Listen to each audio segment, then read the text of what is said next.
तो दोस्तों अब फाइनली भारत के 12 राज्यों में एसआईआर शुरू हो चुका है। जी हाँ दोस्तों, ये इस वक्त की एक बड़ी खबर, बड़ी अपडेट निकल कर सामने आ रही है कि भारत के 12 राज्यों में एसआईआर शुरू हो चुका है। जब से ये खबर सोशल मीडिया पर वायरल हो रही है, जितने भी भारत के अंदर बसने वाले लोग हैं और ख़ास तौर से मुसलमान जो है वो परेशान हो रहे हैं, कंफ्यूज हो रहे हैं, बेचैन हो रहे हैं कि आखिर हमें कौन कौन से कागज़ दिखाना पड़ेगा, कौन कौन से डॉक्यूमेंट क्लियर करना पड़ेगा, जिसकी वजह से हमें ये साबित करना पड़े कि हम जो है इस भारत देश के नागरिक हैं, हमें भारत देश की नागरिकता मिलेंगी। तो दोस्तों बहुत ज़्यादा लोग कंफ्यूज में हैं और बहुत ज़्यादा परेशान हैं। इसलिए दोस्तों आज मैंने आप लोगों के लिए हमारे एक भारत के अच्छे और ईमानदार यूट्यूबर है जिनका नाम है फराज मलिक साहब, उनकी आप लोगों के लिए मैंने एक वीडियो लाया हूँ जिसमें उन्होंने आसान भाषा में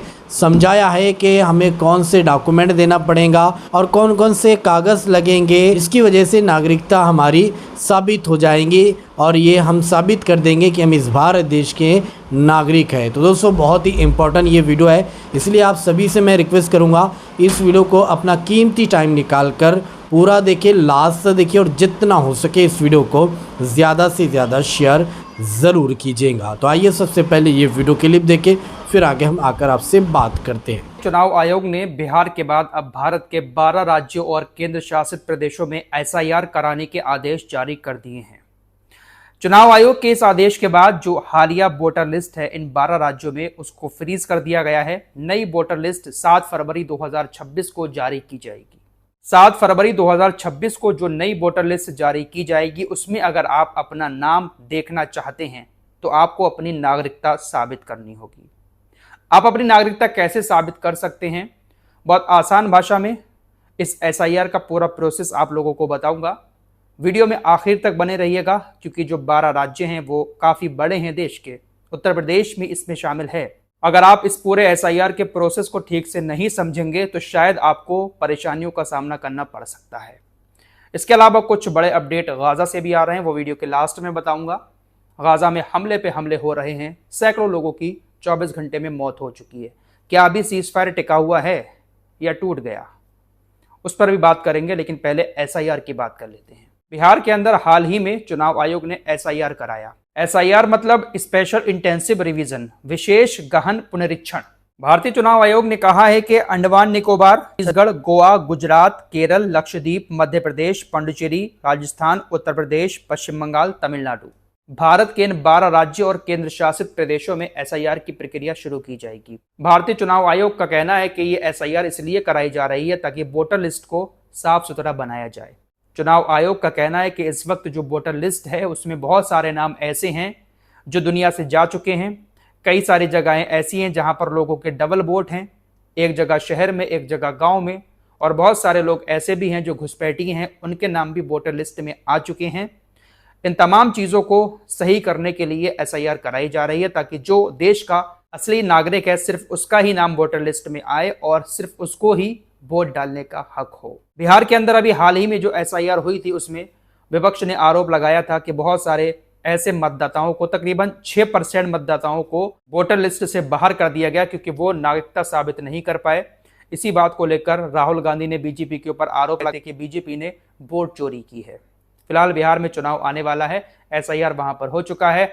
अब इन 12 राज्यों में एसआईआर शुरू होगा। एसआईआर की प्रक्रिया इन 12 राज्यों में शुरू हो चुकी है। 28 अक्टूबर से 3 नवंबर तक जो फॉर्म भरा जाएगा उसकी प्रिंटिंग होगी और ट्रेनिंग दी जाएगी कि किस तरीके से घर घर जाकर बीएलओ को फॉर्म भरने हैं और किस तरह की जानकारियां जुटानी हैं। 4 नवंबर 2025 से लेकर 4 दिसंबर 2025 तक यानी 1 महीने के अंदर घर जाकर बीएलओ मतदाताओं की जानकारी इकट्ठा करेंगे।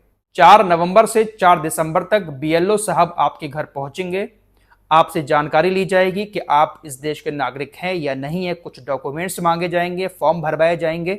आप इस देश के असली मतदाता हैं, इस बात की जानकारी आपको बीएलओ साहब को देनी होगी। अब लोगों के मन में सबसे बड़ा डर यहीं पर है कि जब बीएलओ साहब हमारे पास आएंगे तो हमें अपनी नागरिकता साबित करने के लिए वोटर लिस्ट में अपना नाम शामिल करवाने के लिए किन किन चीज़ों की ज़रूरत पड़ेगी। क्या अगर नागरिकता साबित नहीं कर पाए तो क्या हमारा नाम वोटर लिस्ट में नहीं आएगा? और जब वोटर लिस्ट में हमारा नाम नहीं आएगा तो क्या हमें देश से निकाल दिया जाएगा? हमें इस देश का नागरिक नहीं माना जाएगा? ये तमाम सवाल लोगों के दिमाग में इस वक्त उठ रहे हैं, क्योंकि एसआईआर अब होना है, वक्त मुकर्रर हो चुका है, तो अब अपने आप को साबित तो करना है। दरअसल घबराने की बात नहीं है।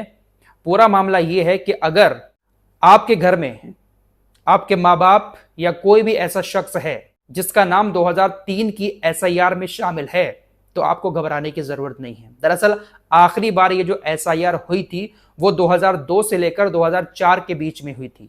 तब से लेकर अब तक हमारे देश में एसआईआर नहीं हुई है। तो जिस शख्स का नाम 2003 की एसआईआर यानी 2003 की वोटर लिस्ट में शामिल है, तो उसको घबराने की जरूरत नहीं है। वो इस देश का पक्का नागरिक माना जाएगा।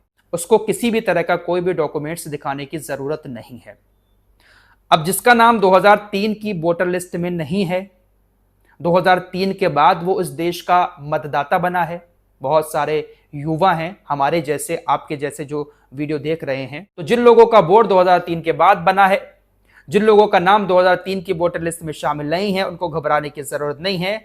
अगर आपके माँ बाप का नाम 2003 की वोटर लिस्ट में शामिल है, तो आपको भी उसी आधार पर इस देश का मतदाता, इस देश का नागरिक मान लिया जाएगा। यानी सीधी सी बात यह है कि अगर आपके माँ बाप का नाम 2003 की वोटर लिस्ट में है, तो उसके बाद जितने भी बच्चों के वोट बने हैं उनको ज्यादा परेशान होने की जरूरत नहीं है। उनको कोई भी डॉक्यूमेंट दिखाना नहीं पड़ेगा। उनको इस देश का नागरिक मान लिया जाएगा और उनका नाम जो नई वोटर लिस्ट आएगी उसमें शामिल कर दिया जाएगा। अब जिन लोगों के माँ बाप के भी नाम 2003 की वोटर लिस्ट में नहीं है, एसआईआर में नहीं है, उनके घर में कोई भी ऐसा शख्स नहीं है जिसका नाम 2003 की लिस्ट में है, तो उनके लिए कुछ दस्तावेज रखे गए हैं, वो दिखाना जरूरी है, जिसमें पासपोर्ट भी है और भी कुछ दस्तावेज हैं जो आपकी स्क्रीन पर लगा दे रहा हूं। इस तरह के दस्तावेज दिखाए जाएंगे। आधार कार्ड को नहीं माना जाएगा। चुनाव आयोग ने साफ कहा है कि आधार कार्ड से नागरिकता साबित नहीं होती है। आधार कार्ड सिर्फ पहचान के लिए है, नागरिकता साबित करने के लिए नहीं है। आपके पास आपका जन्म प्रमाण पत्र है, वो आपको साबित करेगा कि आप इसी देश में पैदा हुए हैं, इसी देश के नागरिक हैं। और भी कुछ डॉक्यूमेंट्स हैं वो आपके पास होना जरूरी है। पासपोर्ट भी इसमें मान्य होगा। अगर पासपोर्ट आपके पास है तो आप इस देश के नागरिक हैं। एसआईआर पूरी होने के बाद जिन लोगों के नाम वोटर लिस्ट में नहीं आएंगे उनका क्या होगा? उनको मौका दिया जाएगा अपनी नागरिकता साबित करने के लिए। लेकिन ऐसा बिल्कुल भी नहीं है कि कोई शख्स नागरिकता के दस्तावेज तुरंत नहीं दिखा पाया तो उसको विदेशी नागरिक मान लिया जाएगा। उसको मौका दिया जाएगा नागरिकता साबित करने के लिए। अगर किसी शख्स के दस्तावेज अधूरे हैं या उसकी नागरिकता पर कोई शक है तो मामला सीधे किसी पुलिस कार्रवाई या निर्वासन का नहीं बनता है। पहले उसका मामला फॉरेनर्स ट्रिब्यूनल में भेजा जाएगा, जहां सबूतों और दलीलों के आधार पर यह तय किया जाएगा कि यह शख्स भारतीय नागरिक है या नहीं है। अगर ट्रिब्यूनल किसी शख्स को विदेशी घोषित देता है तब भी सरकार उसे तुरंत देश से नहीं निकाल सकती। ऐसा तभी पॉसिबल है जब उस शख्स की नागरिकता किसी दूसरे देश की साबित हो जाए और वो देश उसे एक्सेप्ट करने को तैयार भी हो। जब तक ऐसा नहीं होता तब तक उस इंसान को डिटेंशन सेंटर या निगरानी में रखा जा सकता है।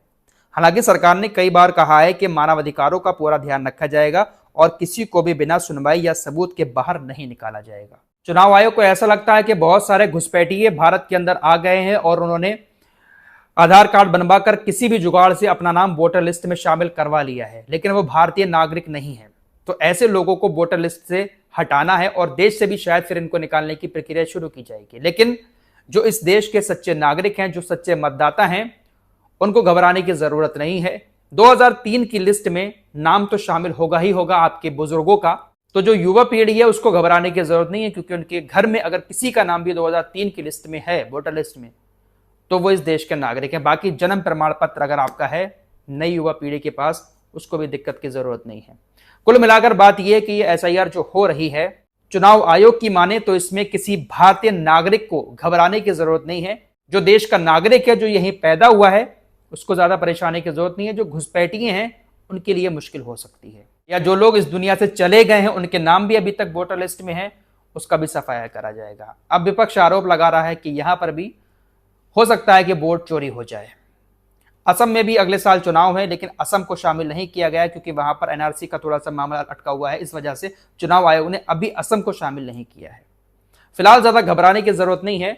आप अपने घर में अपने माँ बाप के नाम पुरानी वोटर लिस्ट में देखें, या बीएलओ साहब जो आएंगे वो खुद चेक कर लेंगे कि उनका नाम 2003 में था या नहीं था।